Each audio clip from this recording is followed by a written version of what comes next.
Welcome to Teen Talk Television, America's #1 teen talk television show. And everybody knows that ain't no talk like Teen Talk, because Teen Talk is the talk of the town. On today, there's a very special show. I know if you watch the news media, it seems like everything is bad news. All we see is killings, robberies, carjackings. I mean, when a 12-year-old comes up and say, give me your keys, or that's going to cost you your life. And I've been to so many funerals. I've lost count of how many funerals that I have went to. I was just at a funeral a couple weeks ago, a 23-year-old that was gunned down by another 23-year-old. And so when does it end? What does it take to stop it? And so basically, young men grow to be what they see. And so basically, the Boys to Men initiative, it is something that I did in 2009, and I thought I was done. I tell people, anybody that knows me knows that, in the 80s and the early 90s, I started a group called Save Our City Crusade. And we went from like 8 to over 1,000. They said that East St. Louis, there was nothing good to come out of East St. Louis. And so we went all over the country showing them the good side of the East Side. And so we went after city after city after city. So then I started a program called Youthquake. Youthquake ran for 20 years, and I thought that we had made a whole lot of dents, which we did. Over thousands of young men and young ladies were, able to get their lives together and go on to bigger and better things. And so I was at Scott Air Force Base 32 years, and they gave me early retirement in 2016, and it was 15 years ahead of time. I said, now I can just focus on my church, I can focus on my stage plays, I can just travel and do what I love to do. And then all of a sudden, just when I thought that I could hang my hat up and just go on and walk into the sunset, all of this broke off on me. This generation, I say it's almost like they've been seemingly injected with a dose of hopelessness. And a lot of them, when I talk to them, they like, I don't have nothing to live for. I was talking to a young man, and I was like, what's your 5-year plan? He said, I really don't have a 5-year plan. I said, well, how can you not have a 5-year plan? He said, I don't expect to live 5 years. And so one thing I do know, that young men and young people grow to be who they see. And so these gentlemen that you see right now, all of them are friends. I've watched some of them grow up. And one thing I know about them, we all came from the same challenges. We all come from the same tough neighborhoods. We all have the temptation of gangs. And one thing I like about it, some of these guys were on vacations with their wives. And when I called them, they answered the phone. But the biggest blessing on them answering the phone was that they answered the call. I told them, I say, look, we got to do something. I was on a radio show this morning. They said, well, y'all like the original gangsters. When y'all came back, I said, well, we're not that old. I said, but we're going to make some original noise. And so right now, I'm going to just kind of briefly give a little introduction of all of them. And the reason I'm going to do it because all of them, they not only have ability, but they have humility. And so they would never talk about themselves like I would talk about them. So I'm going to start over here to my far right.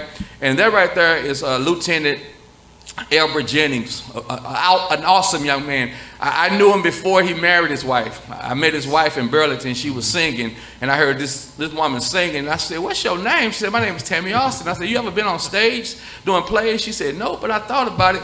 I said, well, I can take a singer and make them an actress, but I can't take an actress and make them a singer. So from there, Tammy went all over the country, a national award-winning actress. I mean, just destroying the stage. And then she started talking about this new boo named Elbert. And she thought he was the one, and she was correct. But Elbert, a life in law enforcement. I think he started out in Cahokia Police Department. Him and Tammy are now the parents of, what, 3? Yes, sir. 3. They didn't have kids. Now one of their daughters in college. She came off the stage, and his youngest son Elijah is here. And so now he's at the Illinois State Police Department. He's probably one of the highest ranking, if not the highest ranking African American up there. He's Lieutenant Elbert Jennings. So he has a lot to bring to the table. Not so much about the glory. You're going to hear about that, but he's going to tell you about the story. This next brother right here, next to him, this is Coach Byron Geddes. Byron is another story, a homeboy from Cahokia, Illinois. Cahokia, Illinois, he was a killer quarterback on his way to Minnesota. They had him on a website and everything. And it was like one of them psych your mind. I'm just playing. But anyway, Kansas City Royals called and said, hey, we heard you one heck of a baseball player. We want to sign you. So he signed with Kansas City Royals. Played, I think, 7 years in the organization. I think last year before he came on up, he was an MVP, knocking it out the park. And so, but one thing you'll learn from him, that he had the Royals agree to pay for his college education. So when he came out of baseball, he went back to college, And he was a tight end, 24 years old. Can you imagine this big guy, you 17, and he coming around the corner? I'd have did a Deion Sanders and fell like I tripped. Because you know Deion wasn't gonna hit nobody. No. Anyway, but he came back and he went to SIU, Carbondale and McKendree. Then he came back home, gave back. He went to his home school, Cahokia High School, was the athletic director, and now he's up here. He is the head coach of the O-Town. And I mean, it's on and banging. Dana, we got our work cut out for him because Bible are trying to beat us. He beat us once at home in the pit. So and I just forgave him for that. The next player, next person, this right here in front of me, my little brother, Dana Howard. If you don't know, Dana probably, he was the Ronnie Lott in high school. Dana would hit you and knock you into next week. And what I love about a lot of people, Dana came from the same streets of East St. Louis, the same temptations. Dana was everything, All-State, All-American. He goes to the University of Illinois when they had the best linebackers in the country. But Dana was the Butkus Award winner. He was the nation's #1 linebacker. And so then he went from there. He played for Dallas Cowboys. He played for the St. Louis Rams. He played for the Chicago Bears. I think he even played overseas. And just as humble, now he owns his own construction company. That's what I'm talking about, from the same streets, from the same hood. The next brother next to him in the red shirt, that's my homeboy, but his official title, he is the 57th District Illinois State Senator, the Honorable Christopher Belt. We come from the same streets of Golden Garden, the same neighborhood, but he was in law enforcement. Now he's a state senator. He's up in the legislature getting millions for our communities, especially he represents the poorest district in the state of Illinois. We're talking about Brooklyn, Cahokia, East St. Louis. He represents the poorest district, but he gives everything that he has. And so right here, fellas, he's here today because he want to let you know he didn't start out being no senator. We was out there running from them same old crazy people that y'all be running from right now. They just didn't have weapons. I mean, we fought, but it was over. If you beat me up this day, we just beat you up tomorrow. But wasn't no guns or pistols. This next brother is Dr. Terry Houston. Dr. Terry Houston from the St. Louis Public Schools. He's been a dean, coach at every sport. He's a principal. All kind of top award, national award. Just got honored by the Mike Brown Foundation a few days ago. I told him I was going to come till I found out it was a $100 ticket, and he didn't have a comp. So, but I prayed from afar. But wait till you hear his story. You see doctorate. You see Dr. Terry Houston now. But I'm telling you, he got a story, fellas. He got a story that's gonna bring you to your knees. And he gonna let you know, he may be Dr. Houston, but look at the road that he traveled. And then this next brother on this end, I tell you, I got matchless, magnificent, mighty respect for Darren Suggs. I'm telling you, this brother is pouring into these young people. Every time I look up, I lost count of all the awards that he was getting. He 2022 and he already got a back-to-back. And probably gonna get a 3-peat. But he pours into young men, teaching them how to be gentlemen. He has a Look Capitals group. He's a mentoring, the mentee, already been on the news. Once again, we all come from the same area. This brother right here, this is my son-in-law. He's extra special because Teen Talk Television is where he met his wife. His wife is that beautiful woman on the back end back there. That's my goddaughter. And he was on the show. The reason he was on my show back then, he was on his way to Yale University. You think you can't go to an Ivy League school? Yeah, he was an all-star, a ridiculous left-handed shooting, old Spanky Wilson. This guy was off the chain. And so he was going to Yale. And when he was going to Yale, he came on the show. I said, I want to talk to you. And I thought he was just interested in the show. But he saw my goddaughter up there. 7 years later, he married her. But after that, y'all, he went to Yale. He's a man of faith. Yale didn't have a Christian fraternity. They had all the other fraternities. They didn't have a Christian fraternity. Him and another brother, they got there and they changed it. And when he left, he left the difference. He left there, one of the best. I got all kind of videos out there. One of the best basketball players to come out to put them on the map. He played overseas basketball. And then he came back and he married the love of his life. And now he's with the St. Louis Cardinals organization. So everybody up here has had humongous success. But the one thing you got to know is that you're looking at their glory, but you need to know their story because all of you right now has some reason why you think that you can't get over the hump. I want y'all to see success. So I asked all of these brothers to come, and I'm just going to let whoever wants to start to just, what can you say to a generation that think that it's hopeless? I mean, I could start. I think I'm not the youngest. You know what? I think just as a young person, I had both parents in the home. I know that's not the case for all the young people, but goal setting. Pastor Brown said that there was, some young men, and I've talked to a lot of them too, that don't have any goals. They can't see themselves in a couple of years or whatever. But I think setting goals and having a vision for success or just life in general, I think that's where, for me, my parents actually set the goals for me, but then I had to go out and execute it, and then it became my goal. So I think goal setting and having a vision for what you want to do. And if you don't have that, then you use your resources that you do have to help you set goals and reach that vision. I think that's where, for me, the starting point began in my life. Okay, and let me ask you a question. This would be a good question for everybody to kind of piggyback on. What was your greatest challenge?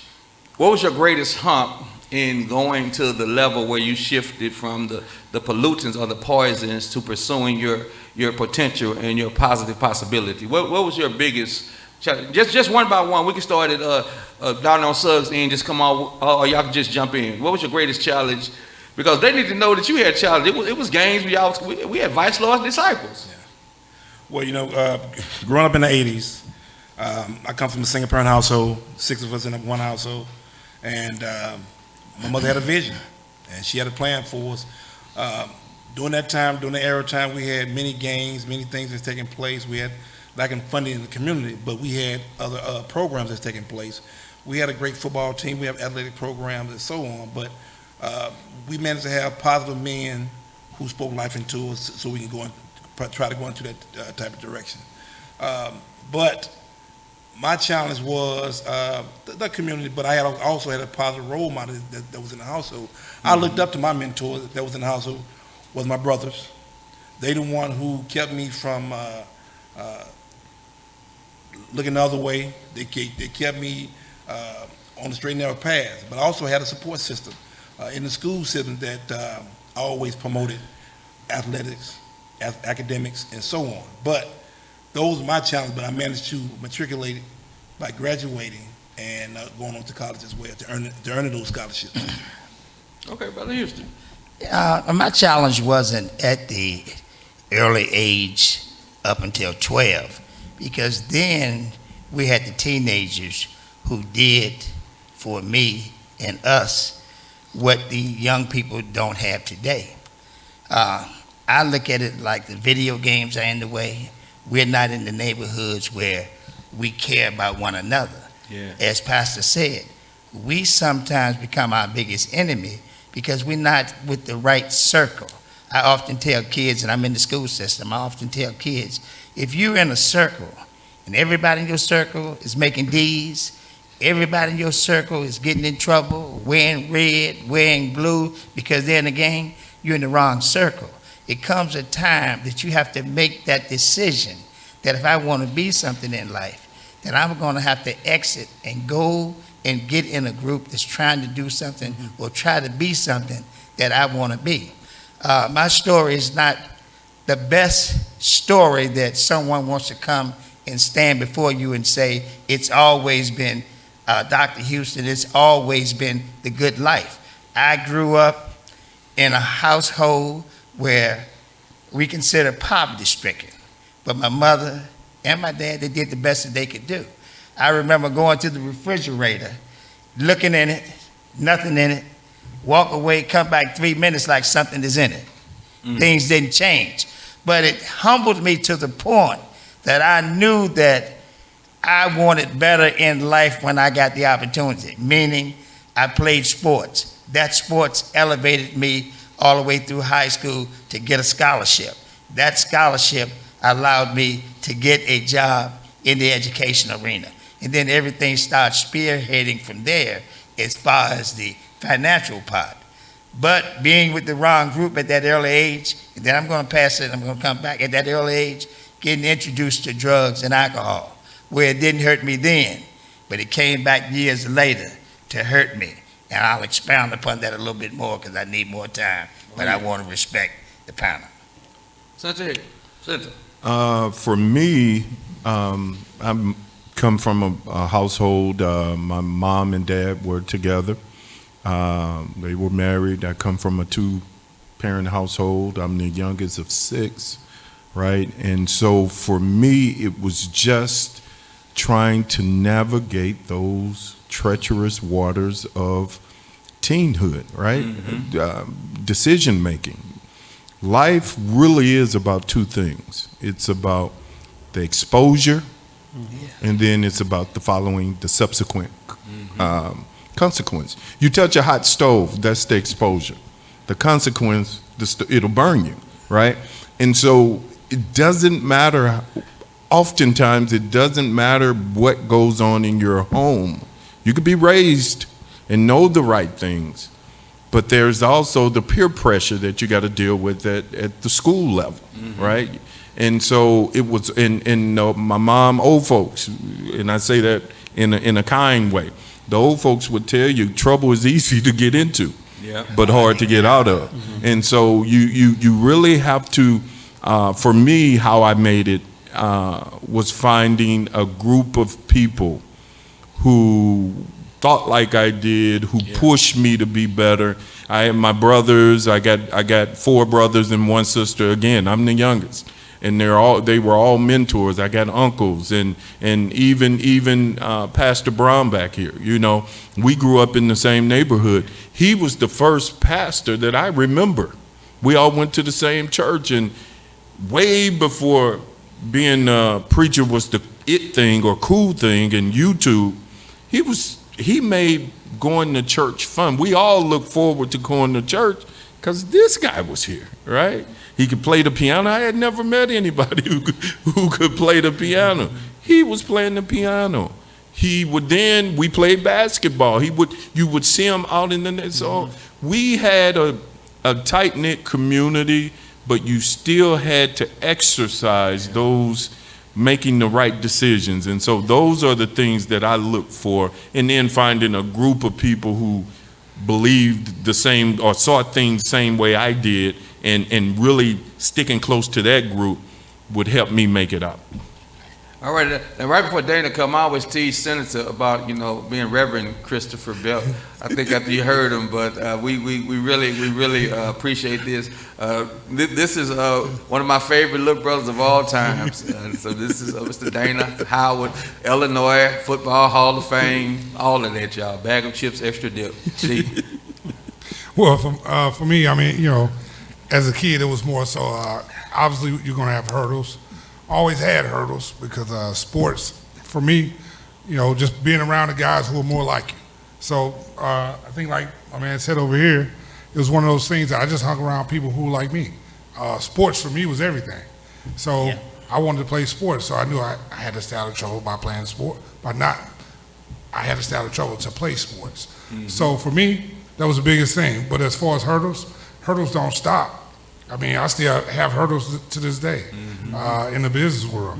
I mean, there are always hurdles that you need to get over. I mean, it just makes you a better person, better businessman, better father, better husband. So hurdles don't stop. I mean, you just got to keep going. So just another obstacle in your way. All right. Coach? I'm trying not to repeat because everything that the panel said is 100% correct. For me, it was the visual part. I think a lot of times my parents would tell me everything's gonna be okay. We're gonna be able to do this. You're gonna be able to do that. But visually, I couldn't see it. And normally, when I had a great imagination. That's why I was able to overcome some of that. But a lot of times, you're not gonna see your success or have the vision because of everything around you. And for me, I had to get with a hump of being able to do something without actually seeing it. That's being a baseball player. Well, there was a bunch of kids in the neighborhood that couldn't play baseball, so I couldn't go out and play catch. So what I would do, throw the ball up in the air and catch the ball. That's good. All the kids can didn't have gloves or bats. So I couldn't go play baseball at the schoolyard. So I get out in the driveway and mimic every Cubs and Cardinals batters and play a whole game by myself in the front yard. So a lot of times for me, it was the visual part, because visually, if you can't see it, then it, your mental, it starts in your mental and then it goes down to your heart. When I start reaping the benefits and start seeing it, then mentally I was able to take another step and another step and another step. All right. Lieutenant Jennings. First of all, thanks for this opportunity. I appreciate you, sir, Pastor Brown, and honored to be on this panel. I would have to say my story is not similar to a lot of the panelists' story. I was not in sports. I grew up in a home where there was three of us, my younger brother, my older brother, and then myself right in the middle. It was when I got to about 18 or so, 17 or 18, I would see glimpses of hope. I grew up in Washington Park.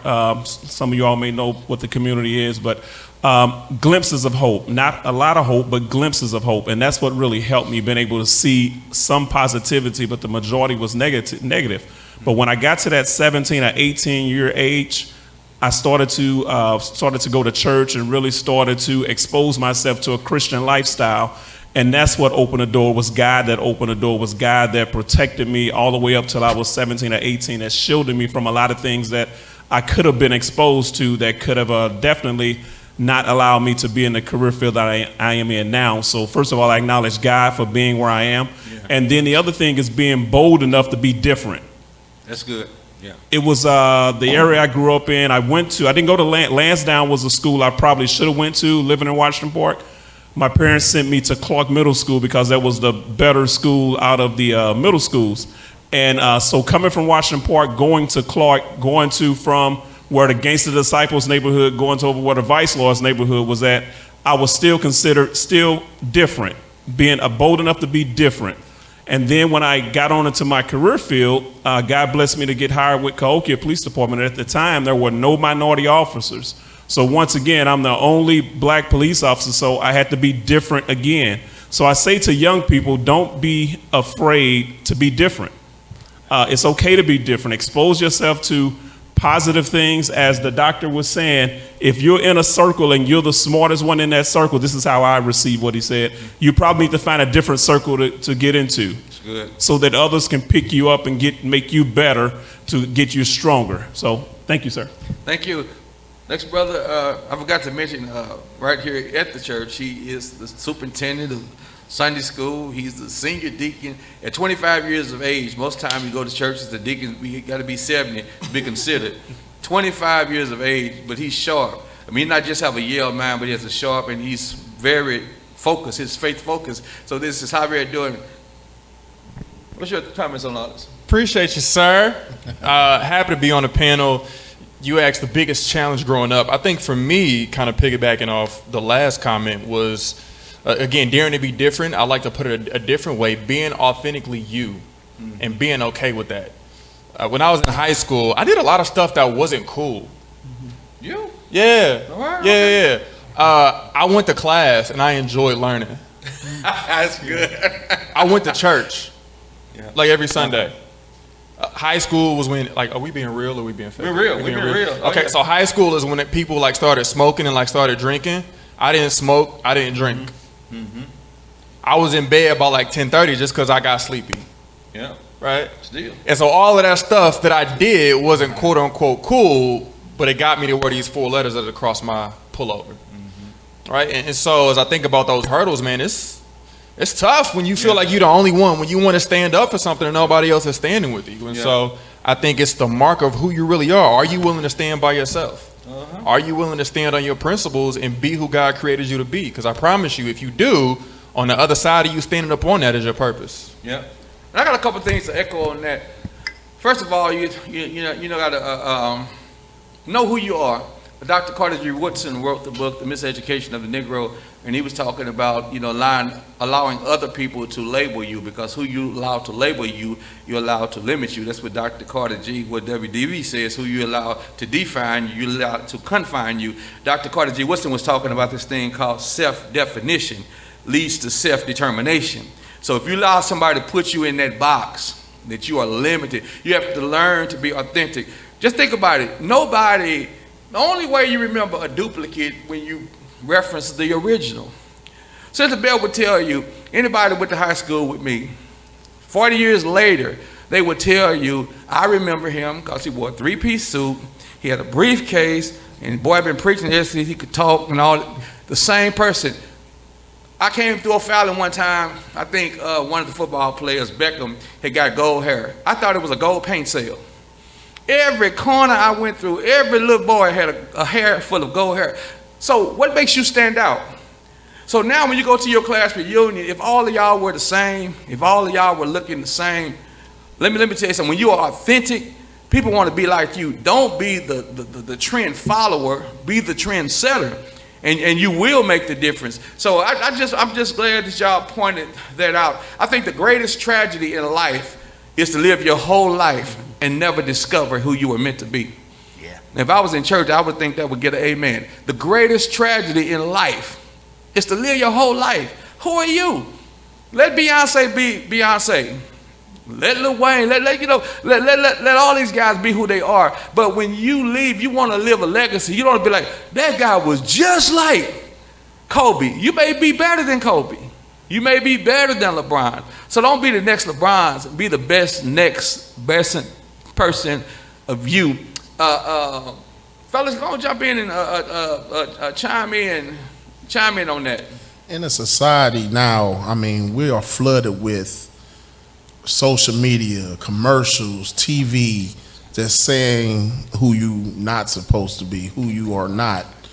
And we are flooded with all the negativity about this is what your culture is, or this is what, if you came from this side of the river, that side of the river, up north, down south. We're flooded with so much media and negativity that a lot of times when you have a teenager that don't know their worth or know who they're supposed to be, that's what they cater towards, what they see the most. Now it's at it's on your phones, on the social media and everything. We didn't come up in an era where we were, we had to, hey, call me on the payphone at 8:50. I would pick it up, and it's right around the corner. And we were on phones where your mom would be on the other end. This society now is flooded with, you too big, your hair too long,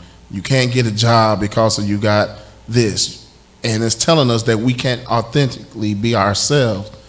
That's the part where we have to really have the examples, and I believe people just being an example of being themselves. I coach different. I got my hair the way I want to have it in O'Fallon. I mean, I was able to be myself, and I battled with trying to be somebody else. I did battle with that. I was playing professional baseball when minorities is not it's less than 1%, 2%. And I was trying to be like Albert Pujols. Yep. Why not? But I wasn't Albert Pujols. You can look at my bank account and tell you that. And one thing, Coach, I would say one thing, Coach, is young men, don't be afraid to fail. What often you talk about when I talk across the country, I take a lemon and I cut the lemon in half and I squeeze it. And I say, when I squeeze this lemon, what coming out? They be like, juice, seeds, pulp. And I'm like, yeah, that's the answer, but that's not the answer I'm looking for. And one little kid, I almost had to show him old school. He put her up in his jaws and said, ain't nothing else in it. But they missed the answer. The answer was, what happened, what comes out of the lemon when you squeeze it is whatever is in it. And so if hatred and anger and fighting and retaliation is inside of you, life is going to squeeze you. Yeah. And so what you have to do is, life comes with lemons. And some people are like, man, it's just so hard, you can't get a job, fuck all this. Life comes with lemons. But have you ever noticed lemonade, the best lemonade don't come from concentrate. The best lemonade don't come from sweetness. The more sour your lemons, the best lemonade. And so what you have to do is take your lemons of life and make a lemonade legacy. And don't give up on what it looks like. A lot of you all know Jackie Joyner Kersey, the world's greatest female athlete. Do you know Jackie's first race? She got dead last. Now, most of y'all would have been like, man, I'm up. But Jackie was determined she was going to go to the Olympics. Jackie was telling us in the 8th grade, and it wasn't me, but it was some of them other haters that was saying, you gonna be a little chicken head in the project like everybody else. Jackie was like, I'm going to the Olympics. We getting extra cheese and extra fries. Jackie gonna get fish and water. And even when Jackie got to high school, people don't know, Jackie did not go to UCLA on a track scholarship. She went on a basketball scholarship. She took what it took to get her there. But when she got to UCLA, she said, I came to run track. And that's how she became the worst. So don't let an obstacle, you're going to have obstacles. All of us had obstacles. But I love the way Dana put it, hurdles keep coming. So what you do when you hit a bump in the road, instead of tripping and falling, take that bump and create another bump and use it as a stepping stone and not tripping over it. So believe in yourself. Believe in yourself and be authentic. Let us know who's the best you. Who's the best you? Jump in, fellas. Just y'all jump in. Well, Pastor, I just want to echo on what you guys hit on. We live in an age today where you do YouTube clips. You guys have in your palm of your hands or in your pocket what we never had, right? And so the things that you look at, whether it's American Idol or The Voice or sports clip, whatever you look at, it shows success, right? And so what you miss is the failure. And I often tell people, this very room is lit up by light bulbs. It took Thomas Edison 999 times to get it right. What if he would have quit along the way? And when I was growing up, there was this cleaner called 409. And two brothers in the 70s came together to create a cleaning agent. Mortuary, funeral homes wanted it, and restaurants were looking for an agent to cut through the gunk and the grease. And these two brothers came together and created a cleaning agent, and they named it 409. You want to know why they named it 409? Because they failed 408 times to create it. That's good. The 409th time is what they named it, because they failed 408 times. Go to Target, go to Walmart. It's there now. I'm using 409. But your blessing is right around the corner. You just have to keep going. So don't ever give up, and always remember persistence overcomes resistance. All right, I like that. I'm gonna give him his license before he leaves. He keeps trying to duck the license. Now, young men, I don't want y'all to think that we're gonna get into the deep stuff. We got the media here, and some of the stuff I know that they might want to keep personal. We still gonna get it, because even the guy that's behind that camera, we had the conversation back there. They got so deep and so. It got so emotional that we were attached, and because he could feel the pulse and the passion that we had for these young people and these young men, and he's a pastor's kid. Thank you, Noah. So now we can dive into the deep, and Dr. Houston, I'm gonna give it to you, because I knew you had a lot that you wanted to share, and that's the other thing. You have to understand that these guys' stories can help you, but some of them, even in positions that they are now, everybody don't know the whole story. And one thing about it, everybody can't handle your story, but they're here because you need their story, because we want you to have that same glory. So Dr. Houston, go ahead on, and now you can speak with all the freedom. Because playing sports, I learned years ago that when you get knocked down, you got a choice. You either lay down or you get up. Yeah. And instead of using excuses, I got up, got myself back in school, got my master's from St. Louis U. I kept pushing. Went on and got my doctorate, Lindenwood. I kept pushing. But at the same time, one thing about when you get knocked down, your gift is never taken. It was just put on pause. That's good. Long story short, today I'm a director of student outreach. I'm making differences in kids' life. I've been principal of the year. I've been Teach for America principal of the year. I've just all kind of awards. But the awards is not who defines me. Yeah. My relationship with God is who defines me. And again, I could come in here today and be embarrassed about telling you that story, but if God forgave me, what difference does it make if I worry about what man Say that, man. says about me? I'm going to end with this. If I don't tell what God has done for me, then what good am I? Yeah. How can he use me? There's not a character in the Bible that was perfect. But I'm just want to let you know that you can fall, you can trip, but don't lay there. Get up and keep looking towards the hills from which cometh that help. God is good. Thank you, Dr. Houston. Well, he almost had me hear some of that Donnie McClurkin, and I was about to go, we fall down when we get up. Well, you almost took me there, but I'm telling you, I hope the young men see the passion. I mean, we not up here playing. You got to realize, all these brothers up here, six-figure brothers, they could just go spend their money. Can you imagine playing for 3 NFL teams? I mean, you know, doctorates. I mean, they are, if they ain't six-figure, they close. And they're gonna double six-figure before it's over with. But I want y'all to know, they didn't have to be here. Not now one of them said, man, I can't make it. Am I getting paid? Ain't none of us getting paid, including me. Right now, I'm gonna have to get a church some on the air and the lights for all of this, because we are here because we are concerned about you. We are serious. We know you've been laughed at. They used to laugh at me in the 6th grade when I was writing plays. When I did my first play, I had all of everything Tyler had. I just didn't realize that you had to time it out. My first play about 4.5 hours. They was like, don't. I hope that ain't your day job. And they laughed. But I sat on that stage and I said, that's going to be the last time that they laugh at me. I figured it out. Now over 100 cities, 10 national award stage plays running all 3 television shows. But what if I had have listened to my haters? See, what you got to understand, first of all, you're going to have folk who ain't in your corner. That's right. And you're going to have haters. But your haters should become your elevators. Now, if I was on a Sunday morning, I'd say, you take your enemy, make him your footstool, but let me put it in contemporary language. You take your haters, you need people. Because if they're going to be your stepping stone to your greatness, you need them. I tell my haters, stay close, come closer, so that when I get to my point to elevate, I don't have to reach so far.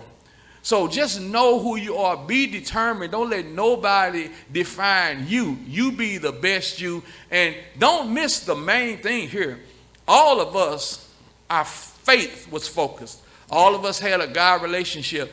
That's why I can't go to certain networks, because I can't go and say, well, I can't talk about what's my energy, what's my source. Like I said, I've been preaching since I was 12. And it's by the grace of God, all of us could have been dead. Because bullets don't have eyes. We all live in neighborhoods right now where the 4th of July been over, and you still hearing gunshots. Them ain't firecrackers. You know, we could have been gone, but we're here because we had a purpose, and now we're trying to pour that purpose into you. I know you got some good stuff. It's all good, man. I think talking about failure, I think what we're all saying is shifting your perspective on what failure means, right? A lot of people, and I ain't gonna put nobody on the spot, but something to think about, like to the young folk out there, is, are you afraid to fail? Yeah. Right. And I think the answer, I know what the answer is, right? But when we think about failure, all failure is just information. Yeah. Right? I tried something, it didn't work out. All right, that's information that I had that I might not have had I not took that risk. Yeah. Right? So if I think about failure in that way, okay, it's just information. Now that loss is not a loss. I can treat it as a lesson. Yeah. I can treat it as something that I can learn from to succeed more. Yeah. And so just shifting that perspective on failure, you're going to miss the mark on some stuff. But don't allow it to be a loss as long as you can learn from it. And use your devastation as motivation. You know, the reason I never drunk, people be like, well, you didn't drink because you was a preacher your whole life. You preached since you was 7 years old. I started preaching at 12, but I was preaching at 7. But me not drinking, me not smoking, me not getting high had nothing to do with that. That was secondary. One of the reasons I didn't do all of that, because none of my friends did it. Yeah. You know, it's your circle. If you got a contaminated circle or a polluted a circle, then it's gonna happen. None of my sons did. But the other thing is that I saw my father and people in my family who were, addicted to alcohol, and I was just very naive. I felt like, man, if I sniffed it hard, because if y'all had one of them granddads like me, the stag was still in there. And my granddad told me for years, he said, why you keep leaving that beer? He said, I want to make sure you was for real. He said, yeah, I drink a little bit and all that. But it was like, I just felt like if that would make me have a family and walk away from them and not love them or whatnot. So what you do is use your devastation as your motivation. All of us are from East St. Louis, Cahokia, Washington Park. And if you all know, y'all grew up in the 80s with us and Jackie, y'all know over there we ain't have no asphalt. If you was high yellow, like Dick Javier right here, and after the track meet when you ran, you was darker than me. Because the faster you ran, the most chat came up in your face. Come on, say it. Y'all know I ain't lying. Jackie, she hurdles, but we started jumping over car hoods. But what we did is that we let the negative push our positive. And that's what you got to do. When you see negative out there, that's your motivation. That's your reason to say, no, I got to get out, even if I come back. But I got to get out because education matters. The future is there for those who prepare for it. So all we hear y'all, we ain't here trying to preach to y'all. We just trying to say, I bet you every one of y'all probably got an aspiration. Man, I wouldn't mind being no senator. I know any football player want to go to the NFL. You got NFL, you got Major League Baseball right here. And if you're going to be a police officer, we need good police officers. We need good police officers. This is a man of faith. He's a praying man. Who don't want to be in the legislature? Who don't want to have doctor in front of their name and didn't buy it? I mean, come on, who don't want to be a mentee to young men, to be pouring back? So what is the greatest thing each one of you panelists could say that you feel like that you could offer to the young man that sit on the edge of the seat thinking like, life ain't got nothing for me? You gotta lose to win. You have to lose in life in order to learn how to win. That's it. That's good. All those Dana probably lost. That's my motto. I mean, yeah. I got cut in the 7th grade, and I could have just been like, I'm done. But I fought back. I mean, I'm like, hey, this is what I do. In the 4th grade, true story, in the 4th grade is when I started signing my autograph. I told myself in the 4th grade I was going to be a professional football player. I started signing my autograph, which is my signature now, in the 4th grade. I told myself what I was going to be in the 4th grade. Yeah. That's good. So in the 4th grade, I knew what I wanted to be. I just didn't know how to become what I wanted to be. But what I did know is I was going to lose along the way, and those losses were going to carry me on to become the person I am today. So I'm going to pass it over, but my thing was, and it always has been and always will be, is you have to lose to win. Think about it. Okay, and then piggyback on that real quick. Dana, tell them how important it was with Mama Laverne and Papa Sonny. Tell them how important that was to your staying on the focus on the right path. I mean, your parents are huge in every aspect of life. I mean, fortunately for me, I have a mom and a dad, which Penny and all the guys, they all knew we were all like family, and mom and dad, that was the biggest thing in my life. Unfortunately for some of us, we don't have moms or dads, but hey, you still got to win. You got to figure out a way to make it happen, because mom and dad ain't gonna always be there, as we both know. Because I know Pastor's mom and my mom worked together. Yeah. So they were best of friends. And they're both gone now. So now we have to figure it out. That's good. So. Yes. Okay. Let me jump in real quick. I just want to talk about one thing that I'm hearing from the athletes that we have here, and even the state senator. When the lights are off is when they do their work. Yeah. I know personally, Zoe is Dana's daughter, which is my cousin. Zoe played baseball for U of I. But Zoe practices when the lights are off. She trains when the lights are off. So that's what we all have to do even right now. For the state senator to stay up on new laws, new legislation, and grants for this area, he have to go home and do a lot of reading when there's no lights around. Yeah. What I'm saying is, you may look at us and say we're successful, but what I would tell you is that Successful is not what you see. Right. Successful is what you have to put the grind in. Yeah. Even right now, Yeah, I mean, work, I'm yeah. going through some things, trying to get to another level when it comes to work. When the lights go off, I have to hit those books. You have to study. You have to prepare. Yeah. Because every day you're being interviewed for a job. Yeah. Whether you know it or not, every day you're being interviewed. And depending on what you decide to bring out of the house that day, that's going to make the difference if you're going to get the job or not. So I would just say preparation would be key in every young person's life. Prepare, prepare, prepare. For 10 years down the line, what do you want to be at in 10 years? It used to be 5 years. What do you want to be at 10 years down the line? Prepare now. Change those friendships now. Networking is key. Networking now. Network with people who you see 10 years down the line. You want to be an attorney? Find a successful attorney that's 10 years in the game and grab hold of that person so that you can get there. Awesome. Okay. Now, I remember, like I said, back in the 80s, I used to, throughout the 89 block of East St. Louis, I used to come around the football team when my brother played with Dana Howard up under Bob Shannon. And I remember back in 87 and 88, they had lost the state championship. And Coach Bob Shannon was trying to find out how to win and continue to win. During the following year, back in 89, they managed to become national championship. Yeah. And I remember the game before state, I want to say they was down by a touchdown against Carl Sandburg. And Coach Shannon came and asked the guys, how can we win? And he mentioned about maximum protection. And told one of the guys, I just went to run down the field and told the quarterback, just throw it to him. And luckily, that young man caught the ball and scored a touchdown. And they ended up going to state winning 14-13. Now, watching them guys win that championship, winning the national championship from that point to going to state and beating that team by 50 points. The practice make perfect. Yeah. They constantly practice at it.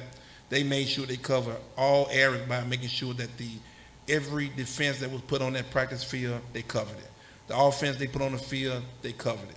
But the main thing is the end goal. They was the last one on the wagon when they said East St. Louis Senior High School or state champions. Those type of words of wisdom and what I saw over the years, managed to play for Coach Shannon, managed to go to college and come back to invest in our youth. The investing part, being an investor, coming in, working for the Juvenile Detention Center for 17 years, and I've seen those kids come in and out the door. Me and Senator Bell worked together over at the Sangamon County Juvenile Detention Center. We saw our young men come to those doors, and we said we have to be able to stop the revolving door. So we managed to co-found the mentoring group called the Difference Makers. And that Difference Makers impact was we met those young men where they are by giving them the tools that they need to make sure that they become successful. Like you said, practice make perfect. We try not to have no zeros, but we try to make sure we capitalize on all the efforts to make sure that we spend time in our community.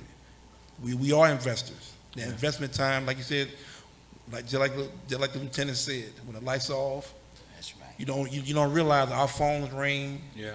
constantly. Our phones ring throughout the middle of the night when the parents are in distress. We try to make sure we come to the aid. We try to make sure we give these kids the tools that they need to be successful. That means impact their lives by exposing them to places, positive things, and individuals to make sure that they are successful. So we try to make sure we give them those tools. Now, everybody on this panel, like the good doctor said, doesn't matter how much education you have. If you cannot relate to these young men by pulling them forward to let them see it, then the goals that we set forward is not in void. We are we are in the battle to fight this battle by saying that we know social media. We are in the battle. We try not to lose the battle by making sure that we stay in front of this thing. Commercials, billboards, and social media. Yeah. What can we do to make sure that we can curb that appetite of them kids being on those social media outlets? You know, something else that was said, everybody up here can identify with sports, and most kids as well. But one of the things I take from this is you have to put some work in. Nothing happens through osmosis. No pain, no gain. Even when I played high school ball, it says a winner never quits, and a quitter never wins. And when the going gets rough, the tough get going. When I meet kids every day, my biggest challenge is I have to understand who you are. I meet you where you are, and I take you where I want you to go.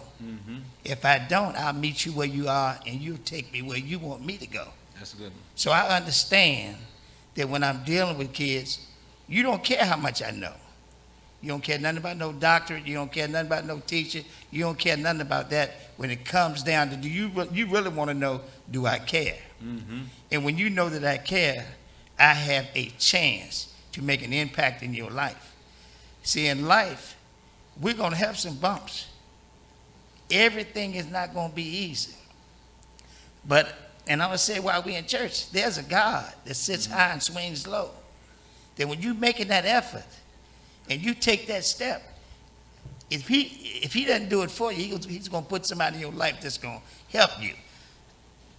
I'm going to give you an analogy real quick, because I was this guy right here, this balled up $20 bill. Growing up, I was poor, dirty shoes, house might have had roaches, might have had mice, and this was the guy that I went to school with. This $20 bill comes out the ATM machine. He came to school with Air Jordans, nice jeans, nice shirt, and I looked at it. Go ahead, and I looked at it. And I wanted some of what he had. But because my mother and dad did the best that they could do, I still thought I was rich. Because when I came home, I had food to eat. I had a place to sleep. But it wasn't comparative to that guy that I saw coming out the ATM machine with them new shoes on, new clothes, and in high school might have drove. But regardless of these two $20 bills, when it goes to the store, what is it worth? It's worth $20. Yeah. And when I realized it in my own heart, that regardless of where I came from, what walk of life, nobody in God's earth was no better than I was. That's good. Well, I tell you, I said about you earlier. I know, just sitting and listening to everyone, I was trying to put myself in the audience. And I know a lot of times you can't see what we have been through. I'm talking about everyone in the audience. You probably looking up here like, oh man, they got theirs, and you probably heard this story 1,000 times. You're going through life and you're saying, well, what's the options? I'm just gonna sit here and say most of you probably have good options. You probably are getting mentored. You're probably solid. You probably don't, really understand when we sit up here and talk about how difficult it was to get to where we at now, as well as where we're still goal setting. So I'm gonna try and give you a little, something that you can take home. I believe in goal setting. Like, this is something that's a lost art sometimes. And I'm just going to take a wild guess, but most of everyone on this panel were good goal setters, right? And when you set these goals, this is what I had to do. I wrote exactly what I wanted to do down. I wrote it down. Why did I write it down? Well, that's a lost art. A lot of people don't even write anymore. We had to write. We had to type. You guys get to, just talking to a phone and it spells it out. You don't even write in cursive. We had to learn how to write in cursive, and our penmanship had to be right. Write your goals down. Why? Why do you want to write goals down? Damari, because when you get up in the morning, you're not going to feel great all the time. Yeah. It's not going to feel good. You're going to go to school sometimes, and your circle, some guys may have the new shoes and you may not. All right, some kids may have the fresh gear and you may not. So you're not going to feel good all the time. I didn't feel good all the time. But what made me feel good is I could see my goals. I wrote it down because now I can see it.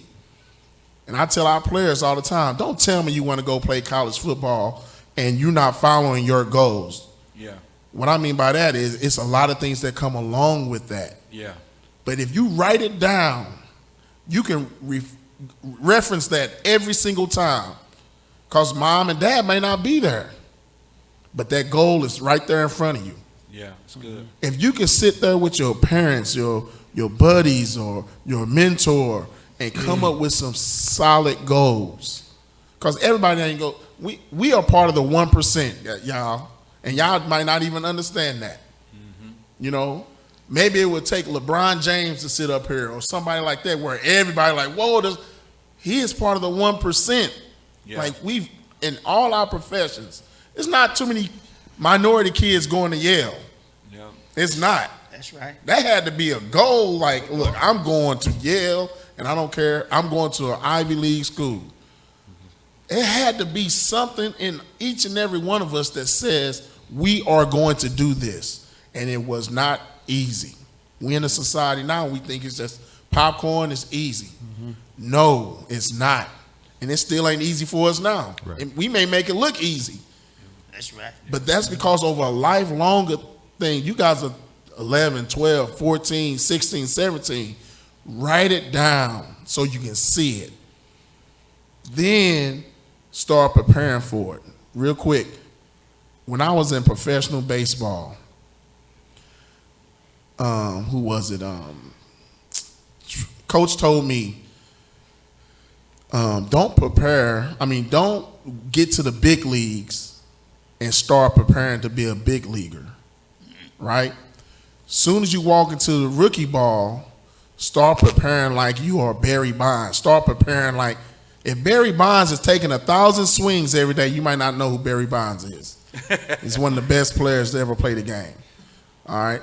If LeBron James is taking 1,000 shots a day, what a rookie ball player for me, what am I supposed to take? 2,000, 3,000? I don't know.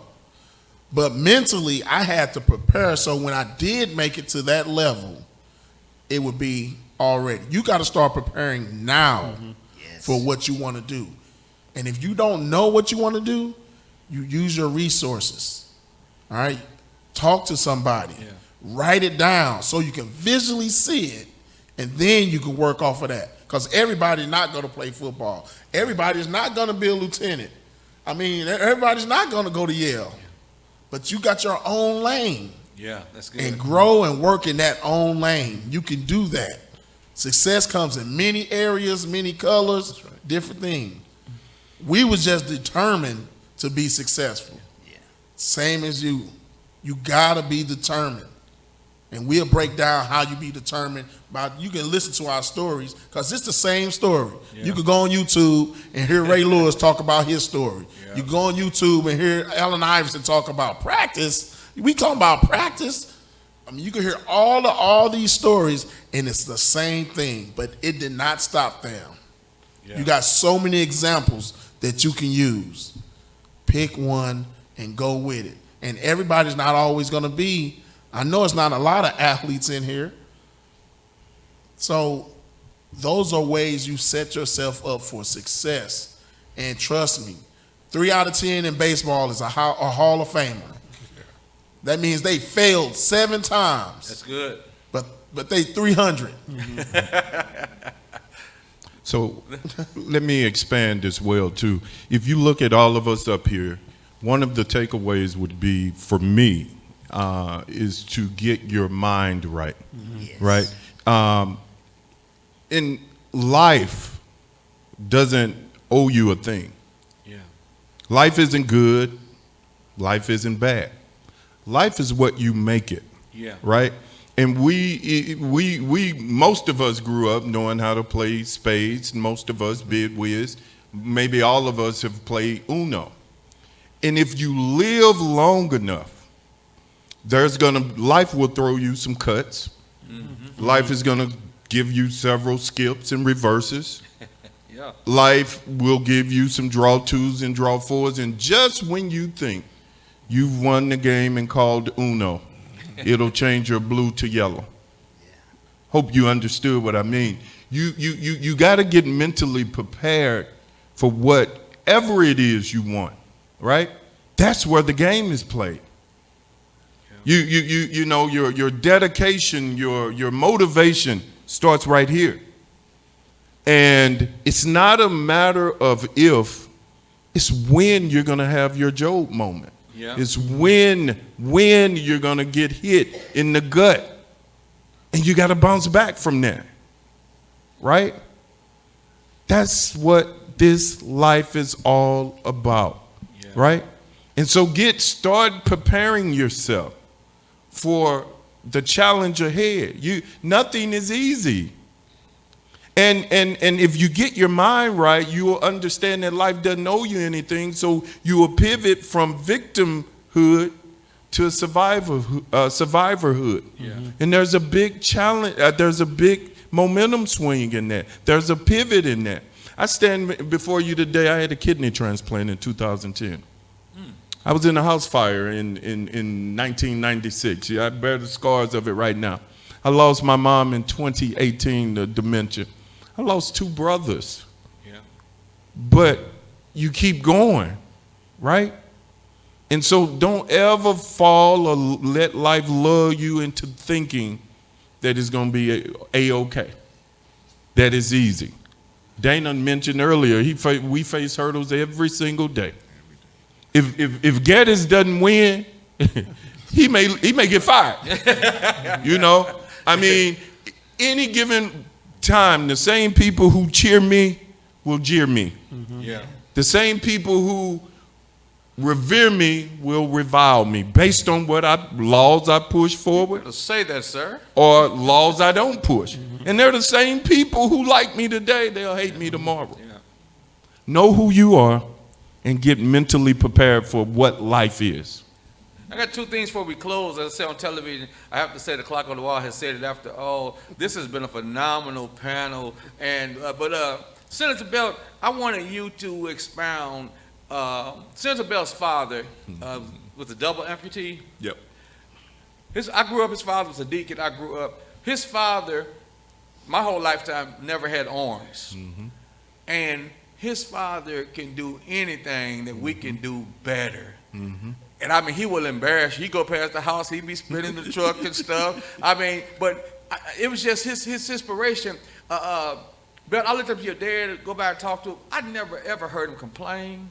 I never ever heard him try to give a pity party. It just kind of echoed on, you know, your father, just his perseverance, you know, but being a double amputee. So my dad in the 60s was a laborer working over in St. Louis, working a jackhammer, and he hit a live wire underground, and he was electrocuted. And gangrene set in, and ultimately he was amputated from his elbows down. And then all of his leg, he couldn't walk. And so he had to learn. Now you're talking about a man with hands all of his life, with family. Now his life has changed, drastically changed. And he had to learn how to do everything over, but not just do them over because he didn't have hands anymore. He has the prosthetics. And to Pastor Brown's point, I never heard the man complain. I came along in 72. And my dad, though he may be disabled, he's not handicapped. You understand what I'm saying? And so he learned how to button his shirt.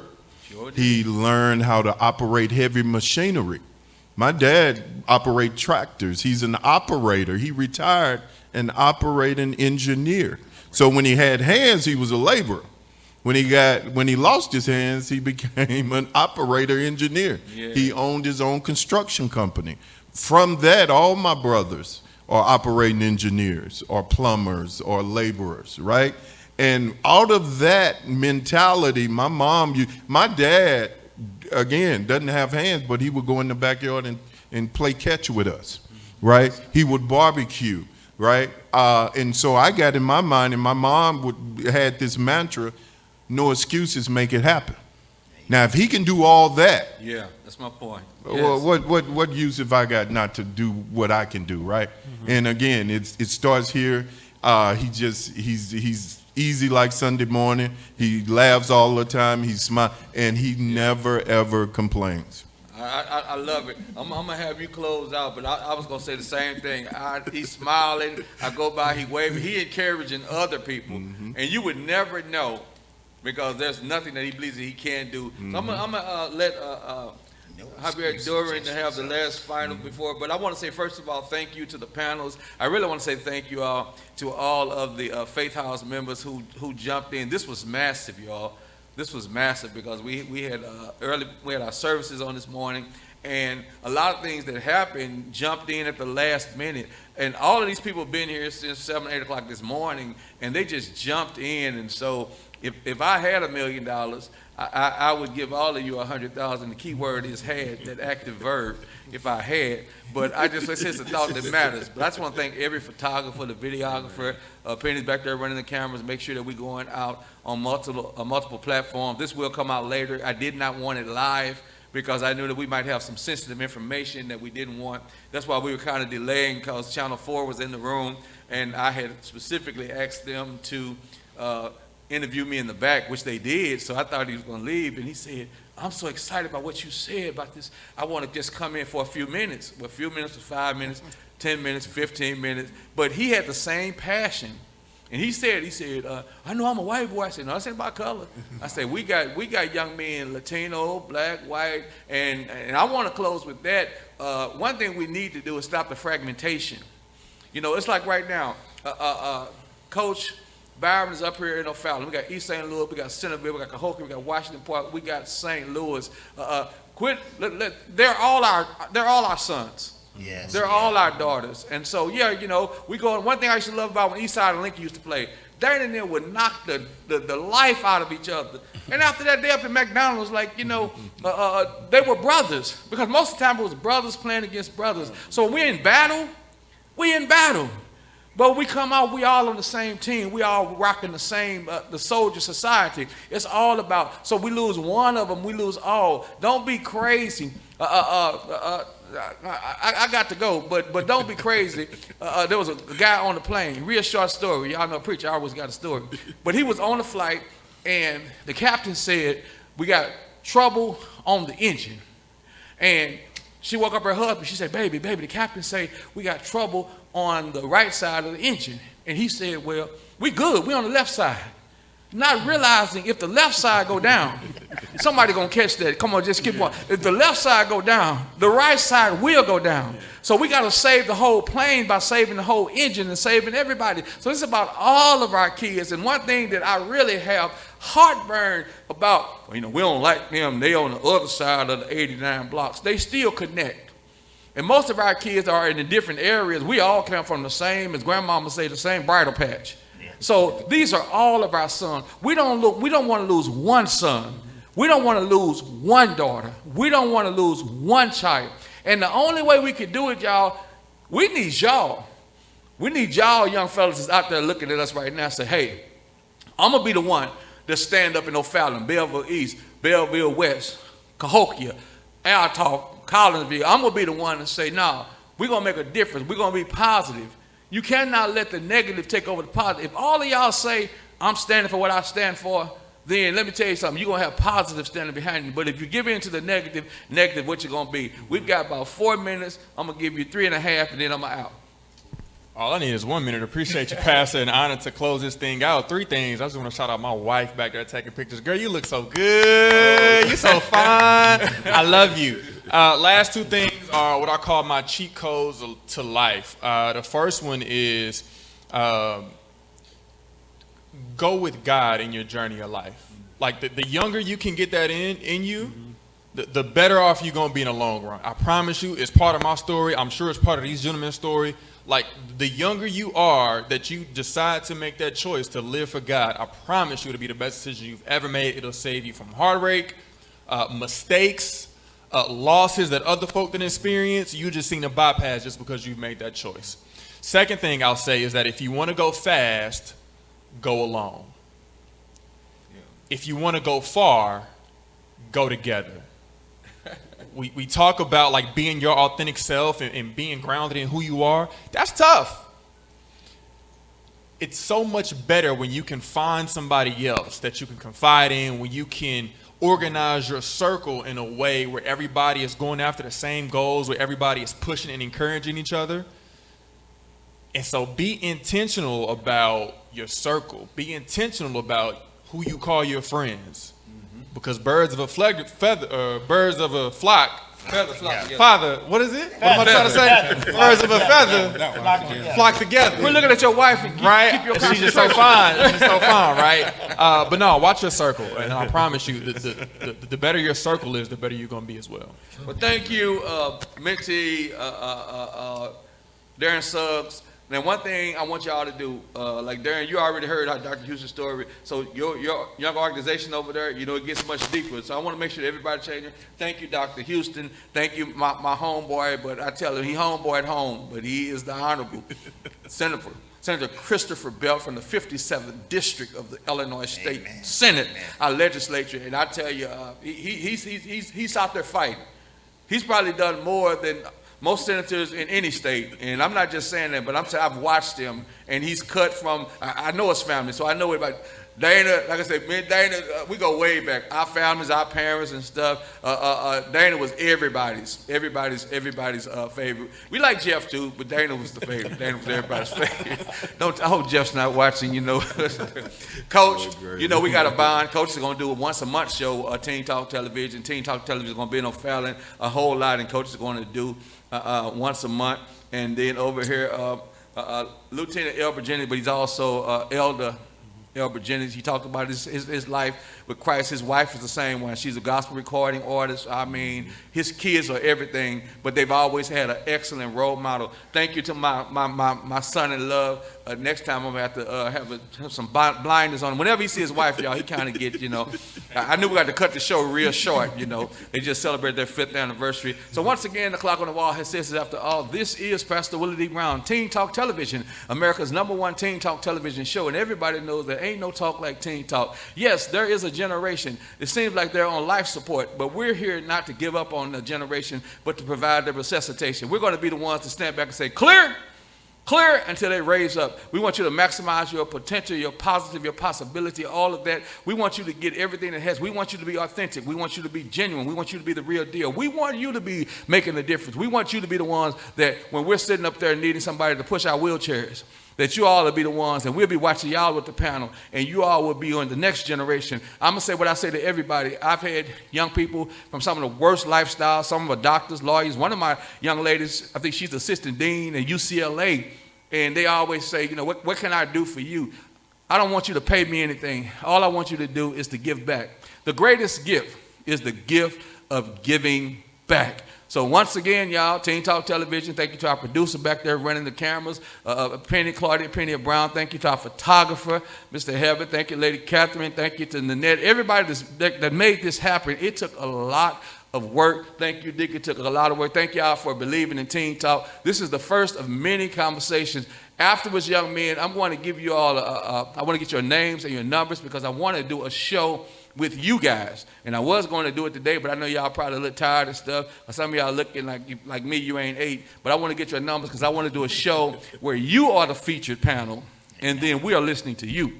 Because I want this to be not just a monologue, I want it to be a dialogue. And so the best way to find out what you need is to ask you what you need and try to help you get there. Once again, Teen Talk Television, we're signing off. This is just the first of many. We're about to launch a major campaign. Our kids will not go to the dogs because we ain't having it. Once again, see you next time on Teen Talk Television. Peace.